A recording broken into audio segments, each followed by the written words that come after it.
Sobrang useful nito if you wanna remember something, especially pag memorization, ganun. Kung i-follow nyo tong comment na to, diniscuss ko doon paano gumawa ng effective reviewer para hindi nyo mabilis makalimutan yung mga inaaral nyo. Tama, si Dana, na sobrang time-consuming nga naman talagang gumawa nun. Paano kung wala ka ng time, nagka-cram ka na lang para sa exam mo? Kaya buti na lang may Gizmo. Grabe, ngayon ko lang to nalaman, padadaliin niya yung buhay nyo. Siya na mismo yung gagawa ng sample questions for you para i-quiz mo yung sarili nyo. Teka, pakita ko sa inyo.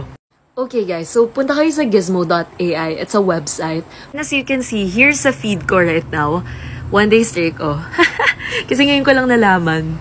Ngayon ko lang nalaman na nag-exist tong app na to. And then we have the cards na si Gizmo mismo yung gumawa. So, tuturuan ko kayo paano gawin tong quizzes. Sobrang dali lang. You just have to click add. Ayan, add. Tapos makikita nyo dito, pwede kayo mag-type ng notes.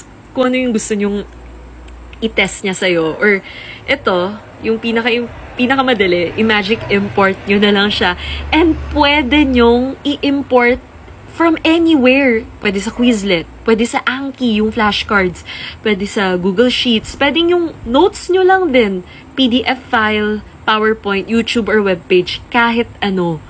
Tapos, ayun, gagawa na siya ng mga cards to quiz yourself. Here's the question, here's the answer. And then, you could now actually quiz yourself. So, for example, eto. Ayan, anong sagot? Auxin-related mutants show severe defects in gynoecium and androecium. Oh, mali. Edi wala na akong life. Stamen. I think stamen. Stamen yung sagot. Hindi rin. Okay, napapahiya na ako. Hint na lang natin. Pistil. Okay. Pistil. Ayan. Alam ko din tatanungin nyo, libre ba to? Yes, it is free.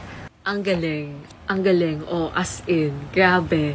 Sobrang useful nito if you wanna remember something, especially pag memorization, ganun.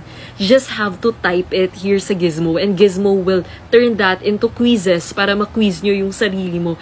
Grabe. Grabe. You're really gonna remember the information here kasi active recall siya eh.